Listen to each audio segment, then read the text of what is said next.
I share this with you because I know personally, I did not know the power of my mind when it comes to imagery. And I know what the adversary is doing. He is really working on messing up our heads so we don't want imagery.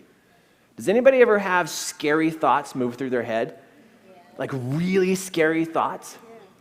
I know some moms right now that create these stories of what's going to happen to their kids when they walk to school that they get so anxious and they're so stressed out. We got any moms in here that do that? They work you, don't they?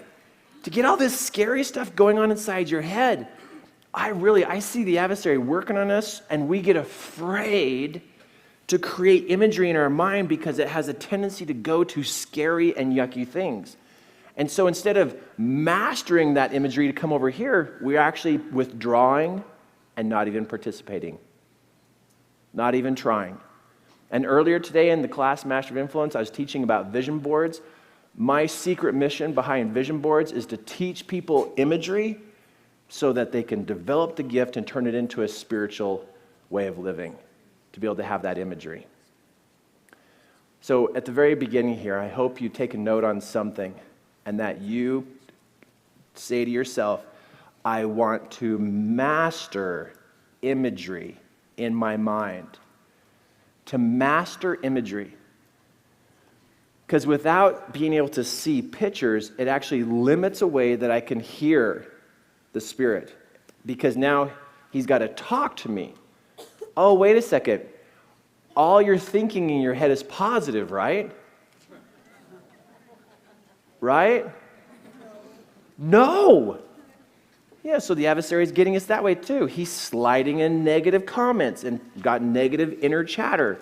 So he's got the negative inner chatter shutting us down on verbal communication.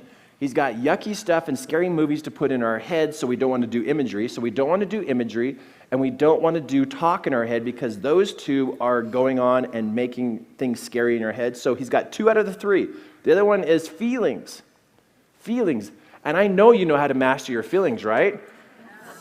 You choose happiness, and it's all day long with the kids in their bedrooms and clothes and folding and getting stuff done. I like to look for how the adversary is twisting my emotions, twisting my inner conversation, and twisting my imagery.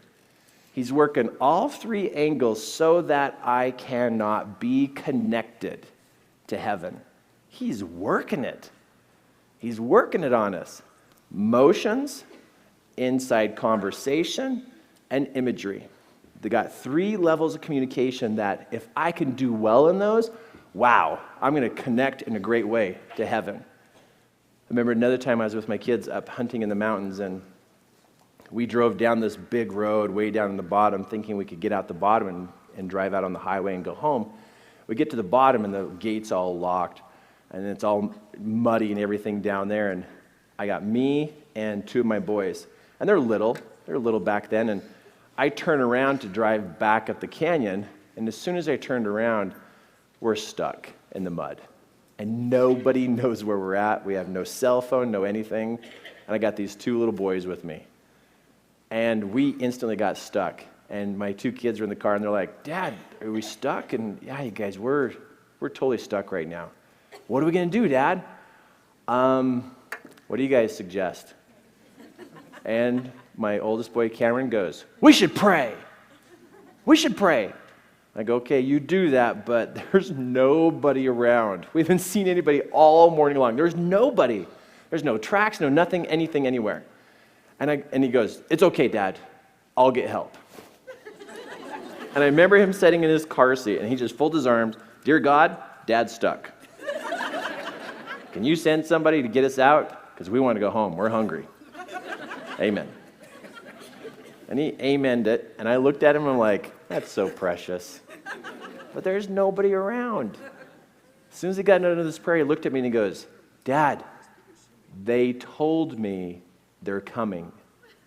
I said, they? Yeah, there's a group of them. I go, what do you mean they? I don't know. They just said we're coming. We're going to be fine. I said, okay, so what do we do next? And he goes, they're coming down. I know, I believe you. I believe you.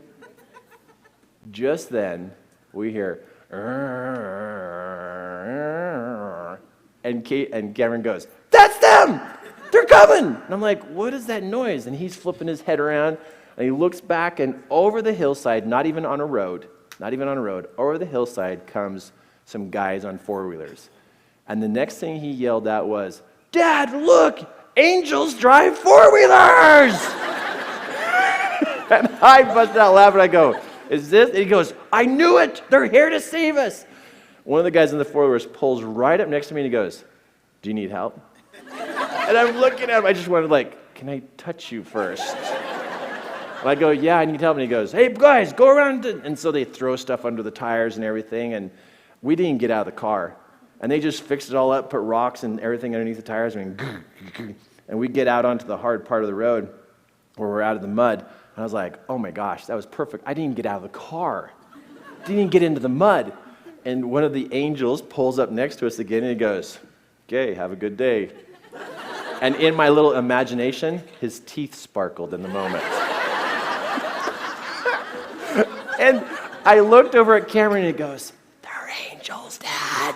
And I go, I know. And they drive off and they're gone. And we never saw them again. Never saw a truck, a trailer, anything anywhere. So in case you didn't know, angels drive four-wheelers. Pretty wild, pretty cool. Lots of cool stories. I could take hours and hours of your time of cool things that have happened to the Duncans. Because we kind of do things a little strange around our house. We really work on imagery. Imagining what the Spirit looks like. Imagining what the guardian angels look like. And I'll tell you another cool trick, and then we'll get into some things we're going to do here, is when I read the scriptures, oh my goodness. Sometimes I have to put them down because it is so real. I remember one time reading the particular section of the scriptures, and I just went there. I closed my eyes, and I dived into that verse. What did it smell like back then? What was the temperature? What were they going through? Were they hungry?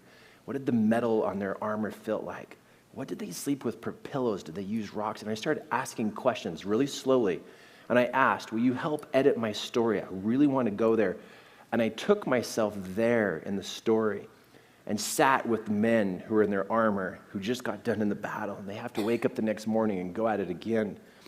And inside my mind, what was wild was I felt on my body the temperature change, like it got cold.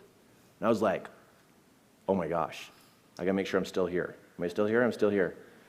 And it just, the feeling of just being connected to these people and what they went through. I mean, the scriptures come as alive as we make them.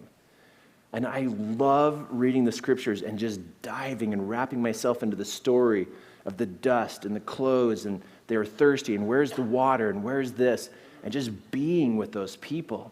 It's like what they're teaching us in the scriptures can actually soak in and literally transform us into becoming better people.